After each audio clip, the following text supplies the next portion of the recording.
Dead C বা মৃত সাগর মধ্যপ্রাচ্যে অবস্থিত একটি লবণাক্ত জলাশয়। এটি জর্ডান ও ফিলিস্তিনের মাঝামাঝি এলাকায় অবস্থিত এবং পৃথিবীর সবচেয়ে নিচু স্থলভাগ হিসেবে পরিচিত। ইসলামিক ইতিহাসে ডেড সি অত্যন্ত গুরুত্বপূর্ণ, কারণ এটি হজরত লূত আলাইহিসসালামের কওমের ঘটনার সাথে গভীরভাবে জড়িত। হজরত লূত আলাইহিসসালাম ও তার কওম কুরআনে বর্ণিত আছে, হজরত লূত আলাইহিসসালাম এমন এক জাতির কাছে নবী হিসেবে প্রেরিত হয়েছিলেন যারা চরম অনৈতিকতা ও অশ্লীল কাজে লিপ্ত ছিল। তারা আল্লাহর আদেশ অমান্য করত এবং সমাজে মারাত্মক পাপ ছড়িয়ে দিয়েছিল। হজরত লূত আলাইহিসসালাম বহুবার তাদের সতর্ক করেছিলেন, কিন্তু তারা তার কথা শোনেনি। অবশেষে আল্লাহ তাআলা তাদের ওপর ভয়াবহ শাস্তি নাজিল করেন। ধ্বংসপ্রাপ্ত জনপদ। ইসলামিক ইতিহাস ও তাফসির অনুযায়ী লূত আলাইহিসসালামের কওমের শহরগুলো সম্পূর্ণ ধ্বংস হয়ে যায়। অনেক ইসলামিক ঐতিহাসিকের মতে সেই ধ্বংসপ্রাপ্ত এলাকা আজকের ডেড সি অঞ্চলের আশপাশেই অবস্থিত। কুরআনে বলা হয়েছে, অতঃপর আমি তাদের উপর পাথরের বৃষ্টি বর্ষণ করলাম। সূরা হুদ ৮২।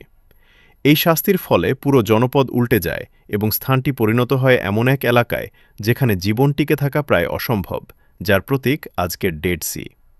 শিক্ষা ও তাৎপর্য। ডেড সি ইসলামিক ইতিহাসে শুধু একটি ভৌগোলিক স্থান নয়, বরং এটি একটি সতর্কবার্তা। এটি মানুষকে স্মরণ করিয়ে দেয় যে আল্লাহর আদেশ অমান্য করলে শাস্তি অনিবার্য। সমাজে নৈতিকতা রক্ষা করা অত্যন্ত গুরুত্বপূর্ণ। ইতিহাস থেকে শিক্ষা নেওয়া ঈমানের অংশ। হজরত লূত আলাইহিসসালামের পরিচয়। নাম লূত আলাইহিসসালাম। তিনি ছিলেন হজরত ইব্রাহিম আলাইহিসসালামের ভাতিজা। আল্লাহ তাকে নবী হিসেবে প্রেরণ করেন। তার কওম বাস করত সদুম ও গোমরাহ এলাকায়, যা বর্তমান মৃত সাগর অঞ্চলের কাছে বলে ধরা হয়। খারাপ কাজের মধ্যে লিপ্ত ছিল।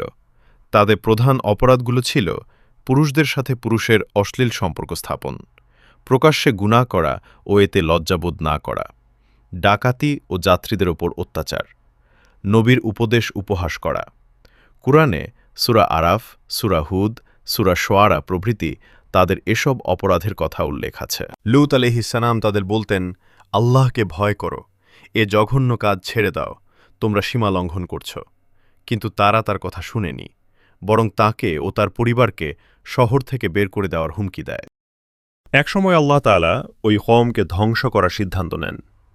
ফেরেশতারা প্রথমে ইব্রাহিম আলাইহিসসালামের কাছে যান, তারপর লূত আলাইহিসসালামের কাছে মানব রূপে আসেন। লূত আলাইহিসসালাম তাদের অতিথি হিসেবে গ্রহণ করেন, কিন্তু কওমের লোকেরা সেই সুন্দর চেহারার অতিথিদের নিয়ে খারাপ উদ্দেশ্যে তার বাড়িতে আসে। লূত আলাইহিসসালাম খুব চিন্তিত হয়ে পড়েন। তখন ফেরেশতারা নিজেদের পরিচয় প্রকাশ করেন এবং বলেন, আপনি চিন্তা করবেন না, আমরা আল্লাহ পক্ষ থেকে প্রেরিত, আপনার কওমকে ধ্বংস করা হবে। শহর ত্যাগের নির্দেশ। ফেরেশতারা লূত আলাইহিসসালামকে নির্দেশ দেন রাতের বেলায় পরিবার নিয়ে শহর ছেড়ে চলে যেতে।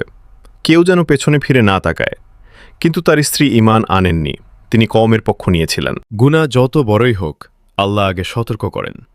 সত্যের পথে থাকলে আল্লাহ রক্ষা করেন। পরিবারে কেউ নবীর স্ত্রী হলেও ঈমান ছাড়া মুক্তি নেই। সীমালঙ্ঘন ও অশ্লীলতা সমাজ ধ্বংসের কারণ হতে পারে।